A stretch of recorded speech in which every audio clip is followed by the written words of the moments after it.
Friends, ఎలా ఉన్నారు? బాగున్నారా?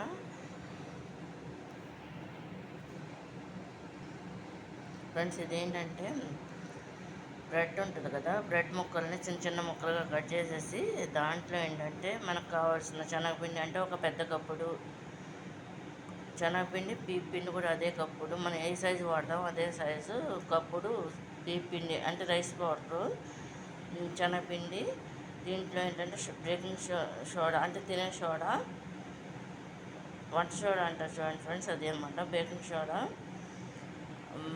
సాల్ట్, వాటర్ అన్నీ వేసేసి ఈ విధంగా కలిపేసి అనమాట. దీంట్లో ఏంటంటే ముఖ్యంగా ఆనియన్స్ను, పచ్చిమిరకాయలు కూడా వేసుకున్నాం. ఇందులో ఏంటంటే జీలకర్ర కూడా వేసుకోవాలన్నమాట ఫ్రెండ్స్. ఇందులో మర్చిపోయి చెప్పడం, జీలకర్ర, వాము అన్నీ వేసి ఈ విధంగా కలిపేస్తాను అనమాట ఫ్రెండ్స్. కలిపేసి అంటే తొందరగా డైజెషన్ అవుతాయి అనమాట.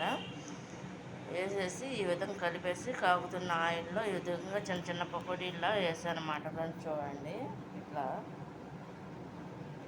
ఇది మొప్పట్టేయడం వల్ల క్లియర్నెస్ లేదనమాట వీడియో అంతా. చూడండి, ఇది కనుక మీకు నచ్చినట్టయితే లైక్ చేయండి, షేర్ చేయండి, సబ్స్క్రైబ్ చేయండి. ఆనియన్స్ ఇవన్నీ కూడా త్వరగా వేపుకోవాలన్నమాట ఫ్రెండ్స్. దీని స్వీట్ బ్రెడ్ టేస్ట్ తెలుస్తుంది, శనగపిండి టేస్ట్, ఆనియన్ టేస్ట్ కూడా తెలుస్తుంది అనమాట ఫ్రెండ్స్ ఇందులో.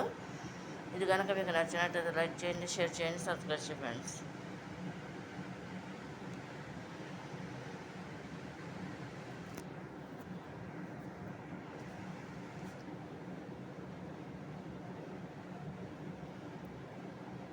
ఇది ఈవినింగ్ స్నాక్గా తినవచ్చు అనమాట.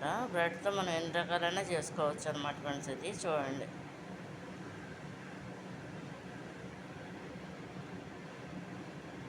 అందుకే ముందుగా బ్రెడ్ స్లైస్ అన్నీ కలిపి పెట్టి చిన్న షార్ట్ వీడియో ఒకటి పెడుతున్నా ఫ్రెండ్స్. ఇది చూడండి.